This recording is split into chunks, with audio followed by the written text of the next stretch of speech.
Puji nama Tuhan, kita berjumpa kembali di dalam program Pastor Talk. Dan di hari ini tentunya saya percaya segala aktivitas kita kalau kita mulai di dalam Tuhan itu menjadi suatu hal yang berbeda. Keputusan dan juga hikmat Tuhan akan menuntun setiap langkah kita. Ini penting buat setiap kita anak-anak Tuhan. Nah, judul hari ini yaitu berbicara mengenai Yesus makin besar, aku makin kecil. Kembali saya ulangi, Yesus makin besar, aku makin kecil. Nah, saudara, di dalam firman Tuhan kalau kita lihat di dalam Yohanes 3 ayat 30, di situ dikatakan, ia harus semakin besar tetapi aku harus semakin kecil. Nah, ini menjadi pelajaran penting bahwa mengikut Tuhan, ayat ini tidak berbicara mengenai ketidakberhasilan karena makin kecil atau semakin tidak berdaya dan lain sebagainya. Tuhan justru ingin memakai kehidupan kita dengan luar biasa. Nah, maksud daripada teks ayat ini justru mempertegas bahwa segala sesuatu yang terjadi itu karena Tuhan yang bekerja di dalam kehidupan kita. Oleh sebab itu, dari teks Yohanes 3 pada ayat 30 ini kita dapat belajar yang pertama, yaitu Yesus makin besar di dalam hidupku. Maksudnya itu adalah mari fokusnya bukan pada diri sendiri, tapi fokusnya hanya kepada Kristus, karena yang makin besar di dalam pemandangan, yang semakin besar di dalam kelihatan di dunia ini yaitu adalah Yesus. Karena Yohanes Pembaptis tahu bahwa perannya di dunia ini hanya sebagai pendahuluan sebelum Yesus datang. Nah, begitu Yesus datang, maka semua perhatian setiap orang itu harus tertuju kepada Kristus. Itu tugas yang dijalankan oleh Yohanes Pembaptis. Nah, demikian juga kita semuanya. Pelayanan, talenta, bahkan kesuksesan itu sebenarnya itu harus diarahkan untuk meninggikan pribadinya Yesus, bukan untuk popularitas pribadi kita. Ingat, karena Paulus menulis kepada jemaat di Korintus dalam 1 Korintus 10 ayat 31, segala sesuatu yang kamu lakukan, lakukanlah untuk kemuliaan Tuhan. Ini menjadi penting sekali. Tanpa sadar, ketika kita melakukan sesuatu, kita berpikir itu karena kita yang bikin berhasil. Padahal sebenarnya kita harus pahami, Tuhan yang bekerja di dalam kehidupan setiap kita. Itu sebabnya kita harus pahami hari ini, Yesuslah yang harus semakin besar. Fokusnya kita bukan pada pencapaian-pencapaian kita, tapi fokusnya adalah nama Tuhan itu semakin dikenal. Dengan kata lain, pada saat kita berhasil di dalam bisnis kita, di dalam karya pekerjaan kita, semakin banyak hal yang kita bisa kerjakan, kita bisa kembangkan, kita bisa menolong orang dan lain sebagainya. Seharusnya orang bisa berkata begini, benar-benar Tuhan memakai kamu luar biasa. Iya, karena setiap kita mungkin punya latar belakang, setiap kita punya rekam jejak. Tapi ketika kita mengizinkan Tuhan menjadi yang terbesar dalam kehidupan kita, maka sesungguhnya orang bisa melihat Kristus ada di dalam diri kita. Ini tidak terbatas hanya kepada orang-orang tertentu, maksudnya Tuhan terlihat, tapi kepada semua orang percaya, termasuk Bapak Ibu Saudara yang mendengarkan siaran ini. Lalu pelajaran yang kedua dikatakan, aku semakin kecil. Artinya, kita belajar untuk merendahkan diri. Tidak ada orang yang lahir langsung rendah hati gitu, saudara. Tidak ada orang yang lahir langsung tidak sombong gitu.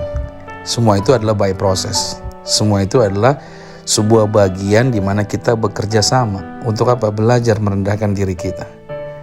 Karena ketika seseorang semakin dekat dengan Yesus, maka semakin kita sadar bahwa kita ini lemah, bahwa ini kita tidak mampu, gak punya daya tanpa Dia. Karena Yohanes 15 ayat 5 sudah mengatakan, di luar aku, kamu tidak dapat berbuat apa-apa. Jadi makin kita dekat Tuhan, makin kita sadar, saya gak ada apa-apanya. Makanya kalau jumpa orang arogan, jumpai orang yang merasa pongah dalam artian sombong dan merasa jauh lebih hebat dari siapapun, kita dapat menilai dengan tepat. Orang ini tidak dekat dengan Tuhan. Orang ini tidak membangun hubungan yang intim dengan Tuhan. Tapi ciri orang yang intim dengan Tuhan, dia semakin menyadari bahwa dia lemah, bahwa dia tidak punya daya. Semua yang bisa dia lakukan itu cuma karena Tuhan. Haleluya. Nah, kerendahan hati ini juga itu akan membuka ruang bagi Tuhan untuk bekerja lebih besar dalam hidup kita. Semua kita tentunya pengen usaha kita besar ya. Pengen punya pekerjaan yang terus diangkat naik ya. Semua orang tentunya pengen punya hasil karya-karya yang luar biasa, yang bisa dilihat orang dan lain sebagainya. Banyak orang tentunya pengen dikenal dan lain sebagainya. Ternyata saudara yang kasih Tuhan, semua itu hanya dapat terjadi pada saat kita belajar untuk merendahkan diri kita dan membuka ruang bagi Tuhan untuk berkarya lebih lagi. Seharusnya kita membuka ruang buat Tuhan bekerja. Bukan malahan kita membuka ide dari dunia ini untuk masuk ke pikiran kita. Seperti dari media sosial, seperti kata teman-teman atau para motivator dan lain sebagainya. Belajar dari orang sukses silahkan saja sih. Belajar dari orang-orang yang bisa memberikan kata-kata bijak silahkan saja.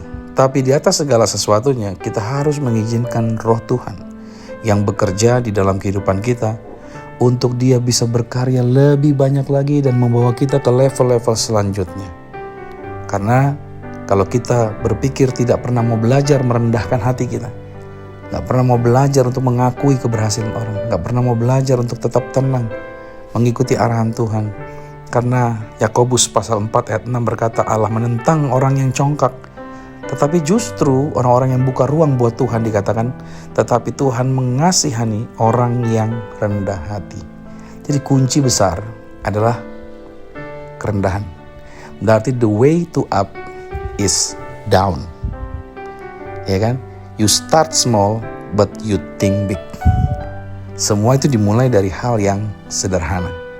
Ketika saudara mau menyederhanakan diri Anda dan membiarkan kekayaan Tuhan bekerja dalam diri saudara, wow, saudara akan semakin fantastis dipakai Tuhan. Dan yang ketiga saudara, dari teks Yohanes ini dikatakan, hidupku sebagai cerminnya Kristus. Siapa di sini pernah bercermin? Tentunya semua kita bercermin. Kalau saudara lihat gambar di cermin, adalah gambaran kita. Pergerakan yang ada di dalam cermin tergantung pergerakan kita. Dia berkedip, dia melambaikan tangan, dia menggelengkan ke kiri ke kanan.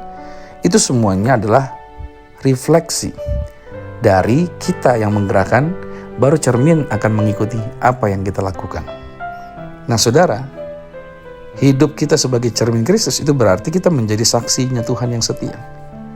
Artinya hidup kita itu adalah hidup yang mencontohkan kepada dunia sesuai dengan pergerakan Kristus. Kalau Kristus tidak bergerak, ya kita tidak bergerak. Tapi kalau Kristus bergerak, ya kita bergerak. Kalau Kristus mengasihi, ya kita mengasihi. Kalau Kristus mengampuni, ya kita mengampuni. Kalau Kristus lemah lembut, tidak mudah tersakiti dengan kata-kata bulian, ya kita juga seperti Yesus. Jadi kalau Anda tidak mencerminkan, berarti itu bukan cermin namanya. Tuhan mengajarkan Anda dan saya adalah cerminan daripada Kristus. Karena dunia ini tidak butuh melihat kehebatan kita.